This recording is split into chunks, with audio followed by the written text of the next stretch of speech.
percaya dan kuat dalam menghadapi hari demi hari. Om Tante, aku mau ajak kita serius. Aku mau bacakan satu ayat Alkitab yang suka aku ulang-ulang juga sih setiap kali aku renungan atau aku baca Alkitab, di Amsal 4 ayat 20 sampai 23. Hai anakku, perhatikanlah perkataanku, arahkanlah telingamu kepada ucapanku. Janganlah semuanya itu menjauh dari matamu, simpanlah itu di dalam lubuk hatimu. Karena itulah yang menjadi kehidupan bagi mereka yang mendapatkannya, dan kesembuhan bagi seluruh tubuh mereka. Jaga hatimu dengan segala kewaspadaan, karena dari situlah terpancar kehidupan. Oke. Nah, jadi sebelum aku bawa firman ini, aku mau ajak kita, Om Tante, kenapa perhatian itu berharga? Kalau dalam bahasa Inggris ada dibilangnya pay attention. Perhatian itu nggak gratis, Om Tante. Om Tante sekarang datang ke gereja hari ini pagi-pagi gitu ya, jam 10, sekarang datang mendengarkan firman. Ya Om Tante sedang bayar sekarang nih sedang bayar pakai perhatian Om Tante. Dan ingatlah kalau perhatian Om Tante itu berharga. Jadi jangan disia-siakan. Oke, jadi aku minta selama mungkin 20 hingga 30 menit ke depan, aku akan membawakan sharing firman, aku akan menjelaskan siapa Tuhan yang aku kenal, dan kiranya akan menjadi berkat, akan menjadi kehidupan bagi mereka yang mendapatkannya, mendengarkannya, Tante. Oke, jadi aku minta perhatiannya, ingat ini tidak gratis karena Om Tante bayar aku dengan perhatian Om Tante semua. Oke. Silakan. Oke, sebelum itu aku ajak kita berdoa dulu ya.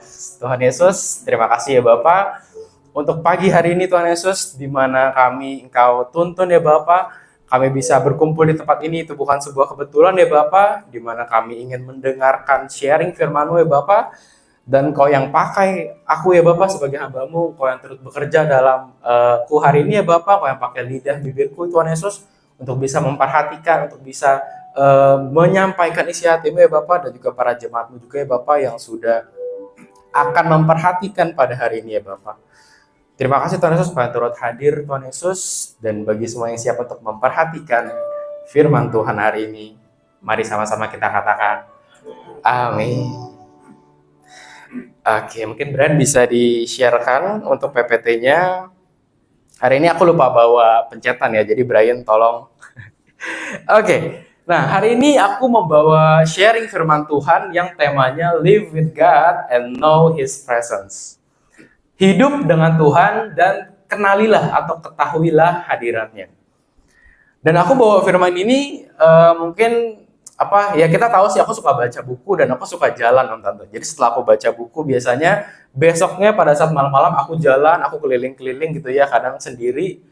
Aku akan berpikir banyak hal tentang apa yang udah aku pelajari, apa kebaikan Tuhan misalnya. Dan aku sadar kita sekarang hidup di dunia yang serba cepat, Om Tante. Apapun itu harus cepat, kita harus bereaksi dengan cepat. Itu yang membuat kita kenapa terbiasa kalau ada orang nyenggol kita, respon kita langsung marah. Kenapa nggak kita coba pikir dulu, oh mungkin dia buru-buru ya, oh ya udah mungkin dia harus lebih hati-hati. Misalnya kita merespon seperti itu. Tapi dunia ini memaksa kita untuk hidup dengan bereaksi, Om Tante dan teman-teman semuanya. Oke, apa-apa harus cepat, apa-apa harus serba instan, semuanya begitu. Nah, kenapa nggak heran banyak yang emosian kalau di jalan apalagi gitu ya, ada senggol dikit doang udah marah-marah, karena mereka ya kita di dunia hidup ya dunia serba cepat, Om Tante.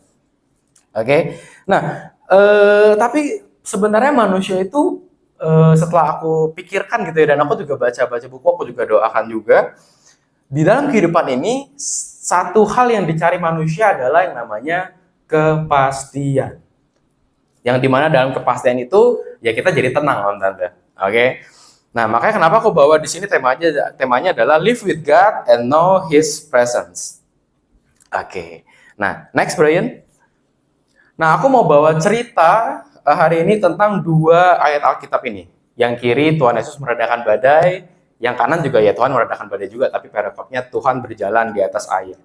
Nah, di dua ayat Alkitab ini menggambarkan dua kejadian dengan kondisi yang sama, Tante. Latarnya sama-sama badai, sama-sama ada murid-murid Tuhan, sama-sama ada Tuhan Yesus juga.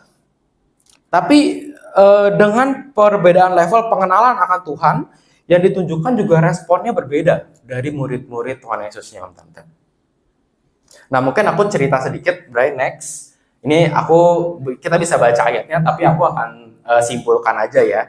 Jadi pada saat ini murid-murid Tuhan Yesus baru aja, ya kita bisa bilang baru daftar jadi murid Tuhan gitu ya. Terus Tuhan ajak mereka kemana-mana. Mereka lihat Tuhan Yesus menyembuhkan orang sakit, dia membangkitkan orang mati, pokoknya membuat mukjizat. Nah, sampai akhirnya Tuhan Yesus bilang nih, setelah Tuhan Yesus mengajar banyak orang dengan perumpamaan-perumpamaan gitu ya, Tuhan bilang, oke, marilah kita bertolak ke seberang yuk. Karena di sana ada orang yang harus aku selamatkan, ada orang yang harus aku usir dari roh jahat gitu. Nah, terus pada saat Tuhan Yesus sama murid-muridnya melewati laut gitu ya, nyebrang pakai perahu, di sini diceritain Tuhan Yesus tidur. Oke. Tuhan Yesus tidur dan tiba-tiba mengamuklah badai di tengah jalan gitu ya. Terus akhir-akhirnya muridnya takut, dia bilang, bangunin guru kita, apakah guru kita tega ngeliat kita binasa di tengah laut misalnya gitu. Nah, terus akhirnya muridnya bangunin Tuhan, terus Tuhan Yesus menghardik badai itu gitu ya. Tuhan Yesus langsung bilang, tenanglah, atau tenanglah, diamlah gitu. Akhirnya badainya reda. Dan di situ ya akhirnya badainya reda gitu ya, Om Tante. Nah, di kejadian kedua, Brian, next ya, Brian.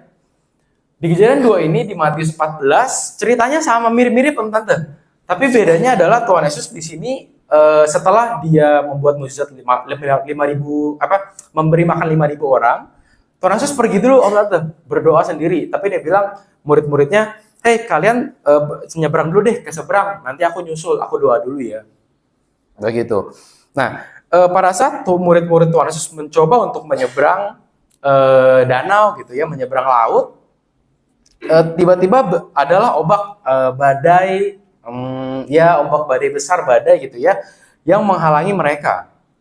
Oke, yang kita tahu setelah itu Tuhan Yesus datang gitu ya di tengah-tengah laut, dia berjalan di atas air, dan muridnya awalnya takut, itu hantu ya kayak gitu. Nah, tapi Tuhan bilang di ayat yang ke-27 ya, tenanglah, aku ini, jangan takut. Baru setelah itu ada kejadian Petrus berjalan di atas air, terus akhirnya Petrus juga bisa sebentar ternyata jatuh, Tuhan Yesus angkat Petrus, dan akhirnya Tuhan Yesus datang naik ke kapalnya gitu ya, baru akhirnya badai pun reda. Jadi sama-sama ada murid Yesus, ada Tuhan Yesus, ada badainya juga sama-sama reda di dua kejadian ini. Nah, tapi di sini aku dapat adalah Tuhan Yesus tuh ada loh di dua kejadian ini, tapi kenapa badainya nggak langsung reda saat Tuhan Yesus hadir aja misalnya? Kenapa harus diceritain badainya tuh mengamuk dulu kayak gitu? Nah, aku mau ajak kita next, Bray. Ini poin pertama kita. Om Tante perhatikan dengan baik. God's presence doesn't erase trouble. It carry us through it. Jadi kehadiran Tuhan itu tidak menghapus masalah kita, Om Tante. Tapi itu memberikan kita kemampuan atau yang memampukan kita untuk melaluinya. Oke. Nah, saat aku bikin ini, aku baca firman ini gitu ya, aku siapkan. Aku keinget dengan kisahnya Daud, Om Tante. Aku keinget, kalau kita next, Bray, aku ingat dengan dua kisah ini. Yang sebelah sana ada kisah Daud lawan Goliat, dan yang ini ada bangsa Israel pada saat keluar dari tanah Mesir, mereka dituntut Tuhan dengan tiang awan dan tiang api. Nah, kalau dari kisah Daud, Om Tante, kalau aku baca ya, di Samuel 1 ayat 16, di mana pada saat itu Nabi Samuel, dia ketemu Daud, dia mengurapi Daud, dan di situ tertulis dengan jelas, semenjak saat itu hadirat Tuhan bekerja penuh atas Daud. Oke. Nah, tapi setelah hadirat Tuhan ada atas Daud, di Samuel 17, Daud dihadapkan dengan Goliat, Om Tante. Jadi, walaupun Tuhan udah bekerja di atas Daud, dia ada di dalam Daud, tapi Goliatnya nggak hilang, Tante. Oke, Om Tante. Daud tetap harus menghadapi Goliat, dia maju, tetap harus berperang gitu ya. Tapi bedanya dia maju bukan dengan kekuatan Daud sendiri. Dia maju karena ya Tuhan udah beserta dia, Tuhan udah ada di atas dia, di dalam dia, Tuhan udah mengurapi dia sebagai raja, dia hadapin Goliat. Walaupun akhirnya kita tahu pada saat Daud mengalahkan Goliat pakai batu ketapel ya. Nah, itu pun dia dengan percaya dirinya. Gak ada tuh di briefing sama Samuel, nanti kamu ketemu Goliat ya, nanti kamu ambil batu lempar, gak ada. Yang Daud tahu adalah dia cuma diurapi menjadi raja, tapi ternyata di tengah itu dia harus menghadapi Goliat. Dan dia pede, Om Tante. Dengan apa yang dia punya nih, dia udah dipakai baju zirah, dibawa pedang, dia nggak bisa karena dia nggak kuat, badannya kecil.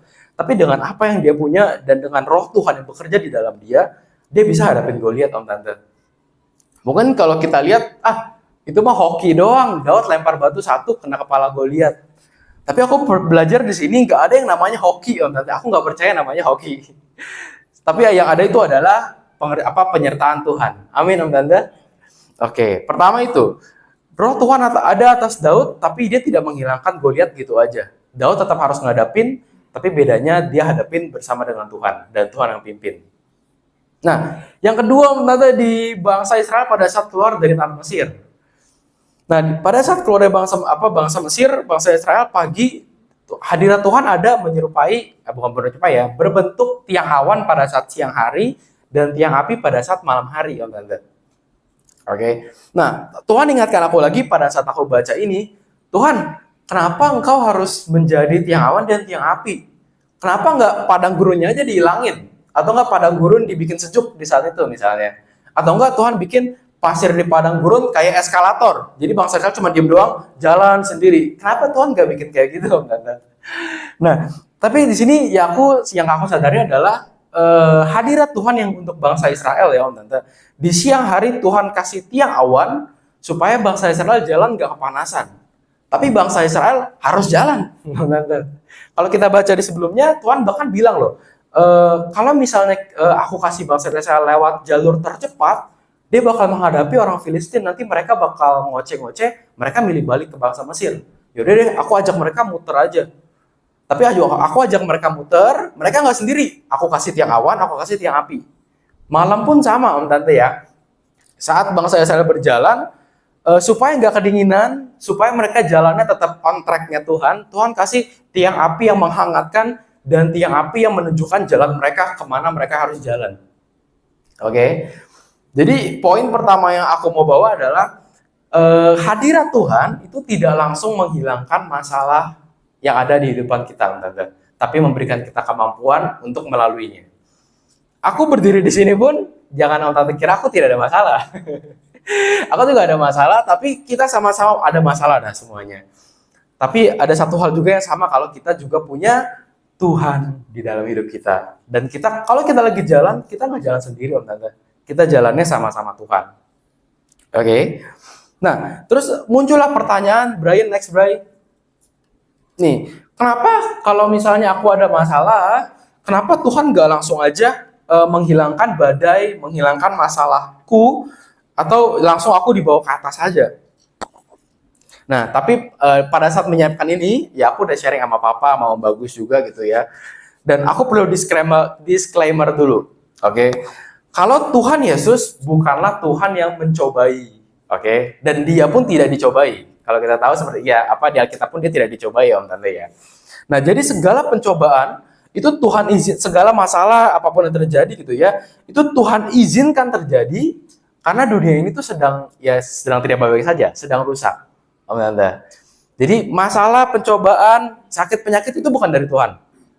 Karena Tuhan tidak mencobai manusia dan dia juga tidak dicobai. Nah, tapi kadang Tuhan izinkan itu terjadi untuk Tuhan pakai situasi tersebut gitu ya, biasanya untuk menyingkapkan atau menunjukkan kebesaran dia, untuk menunjukkan penyertaan dia kalau kamu tuh nggak sendiri, ada aku di sini, seperti itu. Oke. Nah, aku juga sempat debat juga begini, Om Tante, siapa yang percaya Tuhan Yesus akan bawa kita terbang di atas segala permasalahan badai hidup kita? Siapa yang percaya hal tersebut? Amin ya. Nah, Om Tante, pada saat aku sharing pada saat itu sama Papa di mesbah keluarga gitu ya, aku juga percaya, Om Tante, kalau Tuhan pada akhirnya dia akan bawa kita terbang mengatasi segala pencobaan, segala masalah yang ada dalam hidup kita. Tapi sadarkah kita, Om Tante, kalau kadang-kadang sebelum Tuhan bawa kita terbang, dia akan ajak kita untuk jalan. Tapi jalannya nggak sendiri, jalannya sama dia. Oke. Nah, mungkin kalau untuk Om Tante semua nih misalnya gitu ya, yang sudah sedang merasa Tuhan bawa terbang, ya bagus. Karena dulunya Om Tante sudah merasakan jalan bareng Tuhan, Om Tante sudah merasakan kasih Tuhan, sekarang Om Tante lagi di fase terbang. Nah, tapi kita nih yang masih anak muda gitu ya, kita lagi di fase, aduh, worry banyak hal, masa depan kita gimana, takut gitu ya. Ya aku percaya Tuhan lagi bawa aku untuk jalan, Om Tante. Nah, nanti yang aku tahu ya adalah saat Tuhan bawa aku terbang, aku akan melihat nih, Tuhan, kok aku bisa ya ngelaluin semua masalah ini? Dulu kok aku bisa ya jalan ngelewatin itu? Dan nanti yang Tuhan bilang cuma satu, ya kan kamu jalannya bareng aku. Ya sekarang makanya ya kita jalan bareng, nanti pas terbang Tuhan akan ingetin, kan kamu jalannya bareng aku. Oke? Siapa yang di sini percaya kita didesain untuk berhasil, untuk sukses? Amin? Amin ya. Tapi sebelum itu sadar nggak kalau misalnya sebelum kita sukses, sebelum kita berhasil, Tuhan lagi mengajarkan kita untuk kuat terlebih dahulu. Oke? Karena kalau misalnya aku nih, Tuhan kasih aku 1 triliun misalnya. Aku belum kuat Om Tante, jujur ya. Kalau mau nggak? Mau. Siapa yang nggak mau? Tapi bisa aja kalau misalnya aku dikasih 1 T, mungkin aku udah nggak ikut gereja sini Om Tante. Aku udah bangun gereja lain mungkin ya. Aku udah bangun organisasi sendiri mungkin. Dan mungkin aku udah sombong juga begitu. Oke. Nah, aku diingatkan di sini juga, kedewasaan iman itu bukan hasil dari effort kita. Melainkan semakin kita sadar ada Tuhan dalam hidup kita, itu yang membuat kita lebih dewasa lagi, teman-teman. Nah, balik lagi ke pertanyaannya ya, kenapa Tuhan gak langsung menghapus atau meredakan badai hidup kita? Badai next. Nah, ini aku langsung kasih semuanya ya. Jadi kejadian pertama, banyak kita tahu kejadiannya, tapi ini sering tidak diulas, Om Tante. Bentar ya, itu tuh apa ya tadi? Nih, di Markus 4, ayat yang ke-41. Banyak orang cuma fokusnya adalah Tuhan meredakan badai. Habis itu Tuhan marahin murid-muridnya. Kenapa gue tidak percaya? Misalnya kayak gitu kan. Udah, setelah itu aja. Tapi setelah aku baca lebih lanjut, kenapa? Karena begini, kalau misalnya Tuhan langsung redakan badainya, Om Tante, respon murid-muridnya seperti apa? Merespon murid-muridnya takut, Om Tante. Siapa orang ini? Kenapa badai, angin dan danau pun taat kepadanya? Mereka takut, Om Tante. Karena kenapa ya? Karena mereka belum kuat, terus mereka melihat Tuhan Yesus redain badai. Gak masuk ke logikanya manusia yang terbatas ini, Om Tante. Oke, karena mereka fokus ke badainya aja. Mereka bangunin Tuhan, apakah supaya apa? Biar Tuhan bantu buka layar? Enggak, mereka bangun Tuhan supaya Tuhan redain badainya, begitu. Ya mereka benar, untungnya.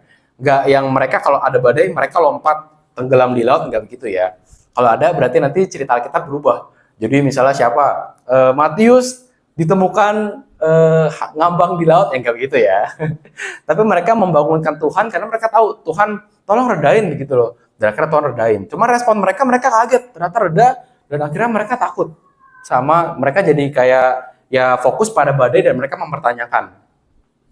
Kalau misalnya nih aku ada masalah, Tuhan di kantorku misalnya apa ya, lingkungannya nggak enak Tuhan, tolong Tuhan bantu aku.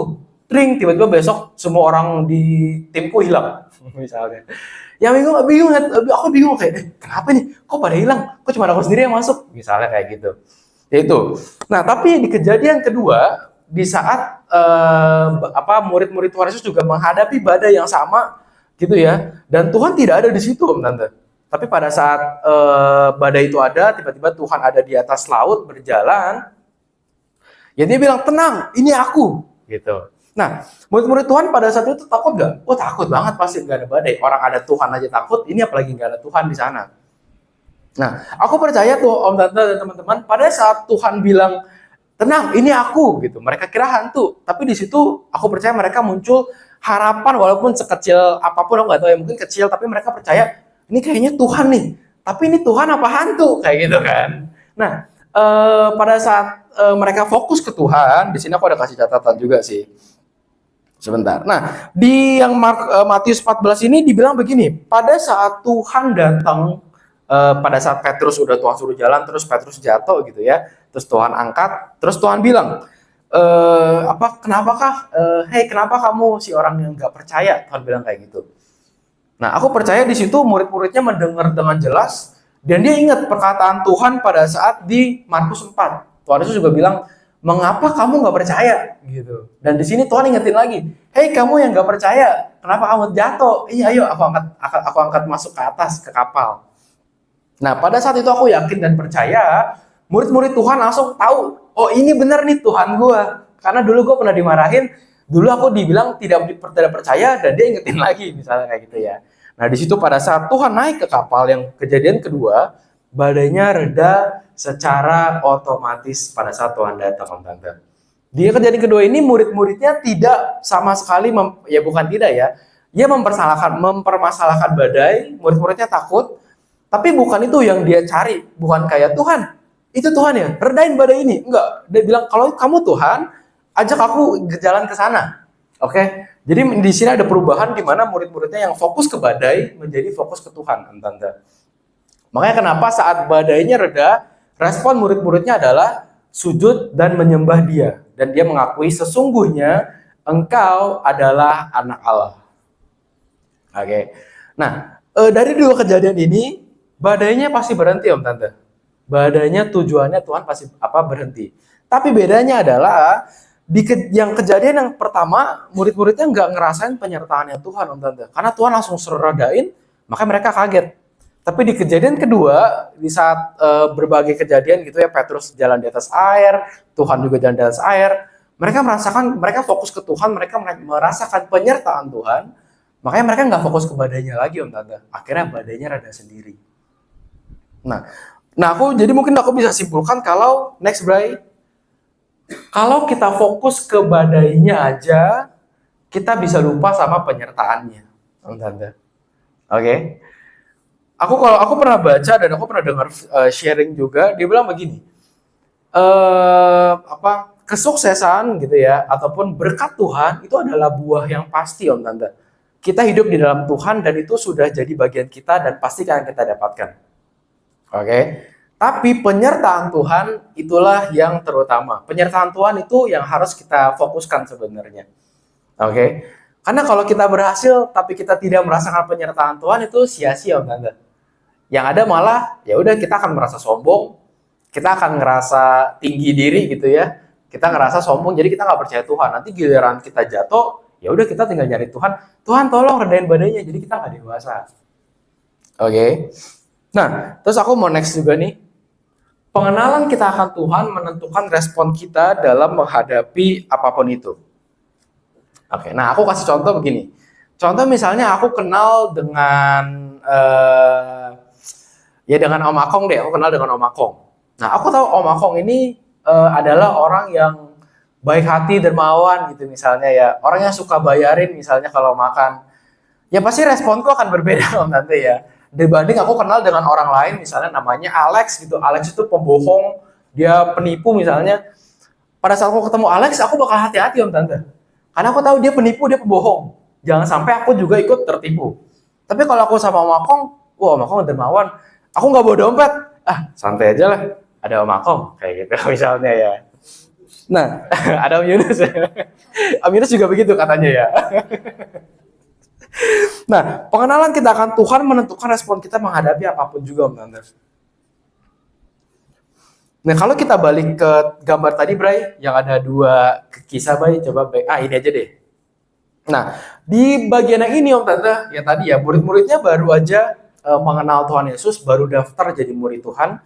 Mereka baru lihat nih, Tuhan menyembuhkan orang, Tuhan membuat mukjizat. Mereka baru melihat aja. Oke? Makanya kenapa pada saat Tuhan redain ya mereka kaget, nih siapa nih? Kayak gitu loh. Mereka takut. Nah tapi di kejadian kedua ini Om Tante, sama sih. Tuhan setelah kejadian Tuhan meredakan badai, Tuhan masih ajak kok murid-muridnya untuk membuat mukjizat. Tuhan masih ajak murid-muridnya untuk melakukan mukjizat juga gitu ya. Menyembuhkan orang sakit, membangkitkan orang mati juga. Nah tapi bedanya di tahap yang kedua ini Tuhan sudah berikan otoritas ke murid-muridnya, Om Tante. Dari sebelumnya yang mereka hanya melihat Tuhan, sekarang Tuhan bilang, hey, otoritasku ada dalam kamu. Sekarang kamu berdua-dua pergi, beritakan Injilku, sebarkan kabar baik, dan buatlah mukjizat. Murid-muridnya udah pergi kemana-mana, sudah memberitakan mukjizat gitu ya. Dan masalahnya mukjizatnya berhasil lagi gitu. Tapi ternyata hal seperti itu pun di tengah badai, kenapa mereka nggak kayak ikutin Tuhan? Pada saat ada badai, badai, redalah misalnya. Atau semuanya sama-sama ber-12 bilang kayak gitu. Enggak ya Om Tante ya, karena mereka ya kita terbatas Om Tante. Manusia itu terbatas dan ya kadang kalau kita panik kita jadi nggak bisa berpikir jelas Om Tante. Begitu, kita tetap butuh Tuhan. Oke. Nah, sebentar. Nah, tadi pengenalan kita akan Tuhan menentukan respon kita dalam menghadapi masalah apapun itu. Nah, next ya Bray. Kalau kita baca nih di Alkitab, Tuhan sebenarnya aku cuma kasih 4 ya, tapi banyak banget Tuhan bilang ke anak-anaknya, tenanglah, jangan takut gitu ya. Ini kalau aku baca nih di Mazmur 23 ayat 4, Daud yang bilang ini, sekalipun aku berjalan dalam lembah kekelaman, aku nggak takut bahaya, sebab engkau besertaku, gadamu dan tongkatmu itulah yang menghibur aku. Nah, kalau di Mazmur 46, ini yang aku juga terberkati dengan Pastor Kong gitu ya, dia pernah membawakan ini, dia bilang, be still and know that I am God. Tenanglah dan ketahuilah aku ini Tuhanmu, aku ini Allahmu. Terus kalau di Matius 14 yang tadi ya pada saat murid-muridnya di tengah badai, Tuhan bilang, tenanglah, aku ini, gak usah takut. Sama yang terakhir ada di Yesaya 41 juga tuh aku udah ambil. Janganlah takut sebab aku menyertai engkau. Janganlah bimbang sebab aku ini Allahmu. Aku akan meneguhkan bahkan menolong engkau. Aku akan memegang engkau dengan tangan kananku yang membawa kemenangan. Nah ini balik lagi dengan cerita awalku yang tadi Om Tante. Kenapa kita lebih fokus dengan hal-hal di dunia ini yang ya jujur kalau aku ya pribadi Om Tante, aku kalau melihat dunia ini, melihat Indonesia gitu ya, aku juga worry Om Tante. Aku di umur 26, aku mikir aku bisa beli rumah nggak ya? Rumah yang harganya SM aja kalau kita KPR 25 tahun harganya bisa 2 kali lipat Om Tante. Berarti artinya apakah aku harus berhutang 25 tahun? Ya kan gak ada yang mau ya. Itu kalau aku fokus ke sana, aku worry Om Tante. Aku takut. Walaupun papa mama gitu ya, papa di dunia ini papa bilang, "Gak usah takut. Tuhan yang pelihara," gitu ya. Ini rumah gede misalnya. Kalau rumah ini kejual atau misalnya rumah kita bingung, rumah ini bagi 4 misalnya kayak gitu. Papa selalu bilang, tenang aja udah gak usah takut. Nah, papa yang di bumi aja dia bisa begitu, apalagi papa yang di surga Om Tante. Oke, tapi masalahnya kita yang sering fokus dengan hal-hal yang di dunia ini. Aku pun juga ngerasa seperti itu. Aku pulang kerja, pada saat pulang aku nonton TikTok biasanya, lihat berita-berita. Apalagi kalau berita-beritanya soal perselingkuhan misalnya. Ada yang artis-artis ke Gunung Kawi misalnya begitu. Kayak mikir, ih enak banget ya di Gunung Kawi. Ada rate-nya lagi. Kalau mau berapa 200.000 gitu. Ada apa 300.000. Enak banget misalnya. Gitu ya. Nah, kita kadang lebih fokus ke sana. Padahal Tuhan udah bilang berkali-kali ini, tapi Tuhan bilang biasa lewat Alkitab ya. Kadang tapi kita susah. Kadang kita Alkitab udah ada di HP, tapi kita lebih milih buat melihat yang lebih menarik hati kita gitu. Dan sayangnya hal yang lebih menarik hati kita itu biasanya malah membuat kita jadi ikut kesel gitu ya, ikut marah gitu. Apalagi pas kita lihat artis yang ke Gunung Kawi itu 200 juta dia begitu. Aku bilang 200 juta kalau sebulan buat aku gede banget. Aku bagi-bagi di sini. aku kasih persembahan lah tiap bulan gitu ya. Nah, tapi itu yang bikin kita kesel Om Tante. Aku ajak kita untuk lebih mengenal Tuhan. Right, next, aku ada satu cerita Om Tante. Ini gambar menurutku sangat-sangat powerful. Jadi ceritanya adalah di sebuah pesawat, suatu hari ada 2 anak kecil nih Om Tante. Dia mau pergi sama papanya ke Jepang deh misalnya. Dia mau nonton Disney Sea di Jepang. Oke. Nah, pada saat anaknya happy-happy gitu ya di tengah pesawat, tiba-tiba pada saat lagi terbang pesawatnya goyang Om Tante. Karena badai gitu ya. Kita bisa lihat tuh di luarnya ada badai. Terus orang-orang yang lain takut semua Om Tante ya.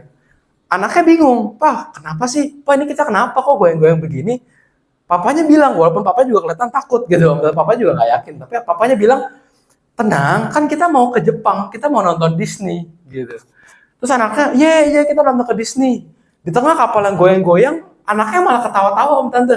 "Ih seru ya, kapalnya begini ya," gitu, seru. Padahal yang lainnya udah berdoa. Mungkin udah banyak Tuhan di sana yang dipanggil gitu ya. Tapi anaknya tetap happy. Ya mungkin ada juga yang lihat orang kayak, "Pak, itu anaknya tenangin dong. Gak mau berdoa bareng apa nih kalau kita mati, amit-amit anak lo harus tahu," misalnya kayak gitu. Orang udah pada takut, tapi anak ini, kenapa 2 anak ini bisa happy Om Tante? Karena mereka nggak pusingin apa yang di depan, mereka nggak pusingin apa yang terjadi di pesawat, mereka hanya fokus ke papanya. Papanya bilang, kita mau ke Jepang, kita mau nonton Disney. Jadi apapun yang terjadi nih, anaknya ya happy-happy aja. Gitu, pada saat selesai gitu ya, selesai happy, anaknya sedih. Ya kok udah sih Pak? Ini udah seru banget loh, kok udah sih? Gitu misalnya. Nah, tapi bukankah harusnya kita seperti itu Om Tante? Kalau misalnya kita menjalani kehidupan ini, Tuhan selalu bilang, tenang, ada aku, gak usah takut. Tapi kenapa kita masih lebih fokus ke yang luar ini tuh Om Tante? Kita so tahu kadang ya, kita bilang, ini Tuhan bilang tenang, tapi kita bilang, Tuhan, ini di luar ada badai, gue bisa mati, gitu misalnya. Kenapa kita sering seolah-olah menjadi yang lebih tahu daripada Tuhan yang maha tahu? Oke.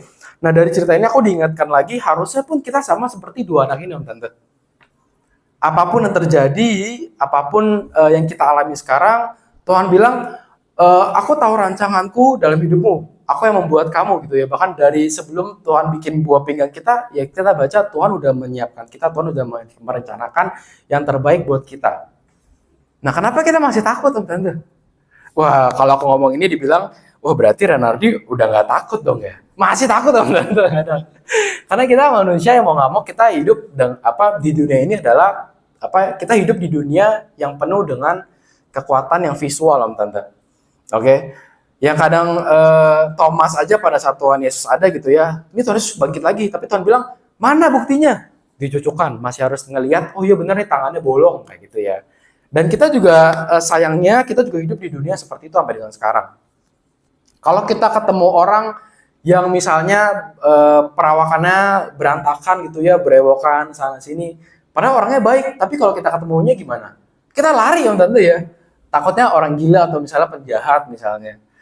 Tapi banyak kayak misalnya di Indonesia ini bahkan yang rapi-rapi, ya mereka juga jahat kok Om Tante, kayak gitu.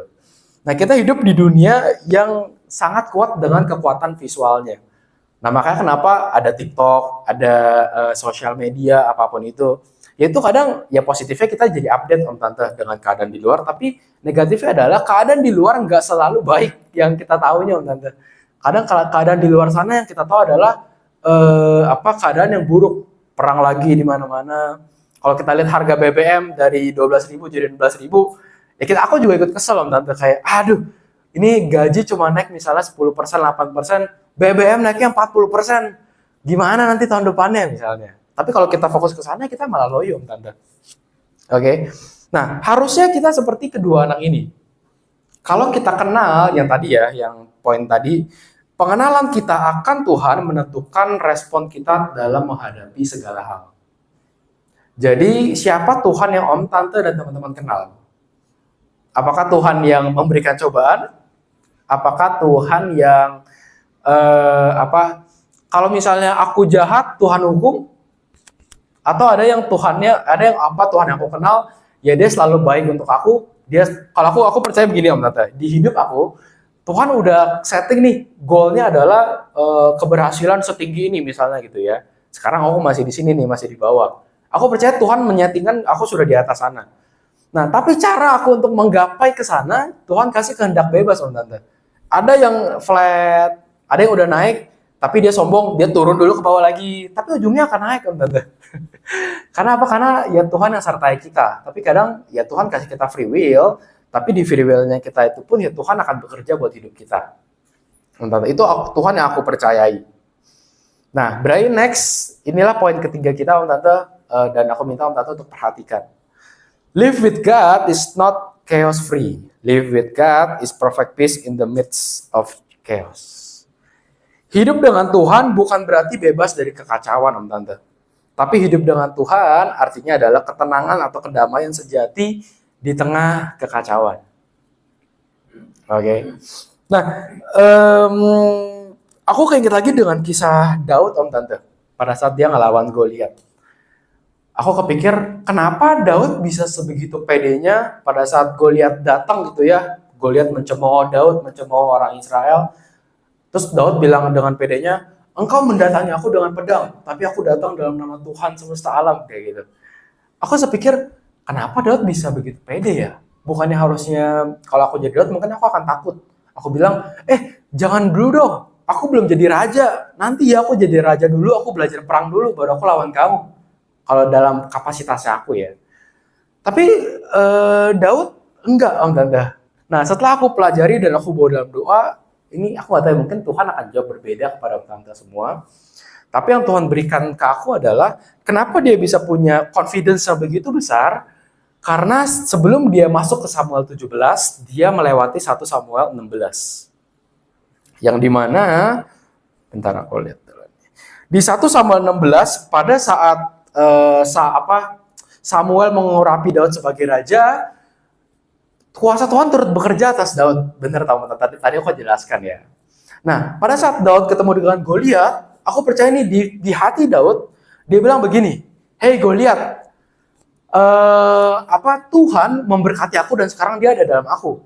Tuhan bakal bikin aku jadi raja dan sekarang aku belum jadi raja nih. Nah, kalau kita berantem sekarang dan ada satu yang kalah, ada satu yang mati gitu ya, ya pasti bukan aku." Itu kata Daud. Karena aku bakal jadi raja nantinya. Dan akhirnya bener ya, Daud pakai apapun itu, dilempar pakai ketapel itu, akhirnya Goliat yang kalah. Nah, di zaman itu Om Tante, kuasa Tuhan itu bisa hinggap, bisa pergi, bisa ada, bisa tidak ada gitu Om Tante. Nah, di zaman itu yang kuasa Tuhan bisa pergi aja, Daud bisa tahu pasti siapa Tuhannya Om Tante. Dia bisa pede, dia bilang, ya tadi ya, aku tuh diurapi jadi raja, sekarang aku belum jadi raja, jadi aku gak mungkin mati. Kalau kita perang yang kalah pasti kamu. Kayak gitu kata Daud. Nah, apalagi kita Om Tante. Kita hadir di dunia ini, Tuhan Yesus sudah mati di kayu salib buat aku, buat kita semua. Dan hadirat Tuhan tuh ada, ya Roh Kudus di dalam kita, dan itu nggak akan pergi meninggalkan kita Om Tante. Nah, kenapa kita nggak bisa punya confidence atau kepercayaan diri seperti itu Om Tante? Dalam menghadapi hidup kita. Aku sekarang juga lagi posting begini Om Tante. Aku umur 26, aku sekarang ya puji Tuhan, Tuhan percayakan aku sudah di level supervisor. Aku membawa 3 anak, ya aku menghandle juga kurang lebih 800 karyawan yang aku handle. Nah, aku mau naik terus gak? Ya pasti mau naik Om Tante. Aku lagi apply, aku mau cari untuk level manager. Tapi masalahnya, di umur 26, apakah banyak orang yang percaya anak umur 26 tahun menjadi manajer?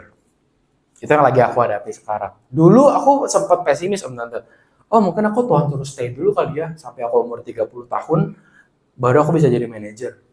Aku percaya Om Tante, aku punya kemampuan, aku punya kapabilitas yang Tuhan sediakan dalam hidupku untuk manajer. Aku percaya itu Om Tante. Makanya sekarang aku masih giat, aku masih aktif kok Om Tante. Kalau misalnya sekarang belum ada yang manggil gitu ya, kadang ada yang manggil sih. Cuman dia bilang, oh kamu umur 26 tahun ya, tapi ternyata kamu belajarnya cukup banyak. Ya aku nggak tahu hasilnya, mungkin mereka ada mempertimbangkan, tapi walaupun hasilnya tidak jadi, ya aku nggak boleh kecewa Om Tante. Karena aku tahu Tuhan yang menyertai aku, ya sekarang apa? Aku lagi benerin CV-ku, aku lagi belajar banyak hal, aku lagi ikut training di sana di sini untuk menunjang ya meyakinkan aku bisa. Seperti itu Om Tante. Nah sama, ya aku juga belajar dari Daud juga, ya kalau Tuhan bikin aku sempurna, Tuhan bikin aku sukses, kalau sekarang aku belum sukses, ya tenang, karena ya Tuhan ada sama gue dan ujungnya gue akan sukses. Aku akan sukses Om Tante. Aku pernah dengar cerita kayak gini. Tuhan Yesus adalah sutradara yang baik. Dia selalu membuat film yang endingnya adalah happy ending. Aku pernah dengar orang bilang begitu. Nah, kalau misalnya belum happy ending, artinya itu belum selesai Om Tante. Karena masih ada yang mau Tuhan sediakan dan endingnya akan baik. Nah, aku ngomong seperti ini akan sangat sulit untuk diterima ya, karena baik lagi pengenalan kita akan Tuhan itu yang menentukan kita untuk merespon hidup ini. Kalau misalnya aku ngomong di sini, tapi ada dari kita yang tahu, Tuhan gue itu aku harus kerja dulu, baru Tuhan bayar upahnya. Aku harus, pokoknya kalau aku gagal pun, ini Tuhan lagi hukum aku misalnya. Nah, kalau kita masih punya perspektif seperti itu, akan sangat sulit Om Tante. Tapi ini pelan-pelan ya Om Tante ya. Kalau yang pertama di sharing beberapa lalu aku bilang Tuhan Yesus adalah penabur yang baik. Dia selalu menabur yang baik buat kita. Dan apa yang gak dia tabur akan dia cabut. Nah kalau sekarang ya Tuhan Yesus tuh ada bersama kita Om Tante. Nah aku balik lagi, Brian, next Brian. Ini pengenalan kita akan Tuhan menentukan respon kita dalam kita menghadapi apapun itu. Oke. Nah next Brian. Oke, Nah, ini aku ingatkan lagi dengan dua kejadian ini. Kalau yang pertama dia adalah gracious sower atau penabur yang baik. Kalau dia yang kesempatan hari ini aku bilang kalau dia adalah watchful father. Dia adalah bapa yang selalu memperhatikan kita. Dia adalah bapa yang selalu menjaga kita dan dia tahu persis apa yang kita butuhkan. Bahkan walaupun kita nggak doain pun dia tahu apa yang kita butuhkan. Nah, mungkin aku bisa minta pemusik untuk maju.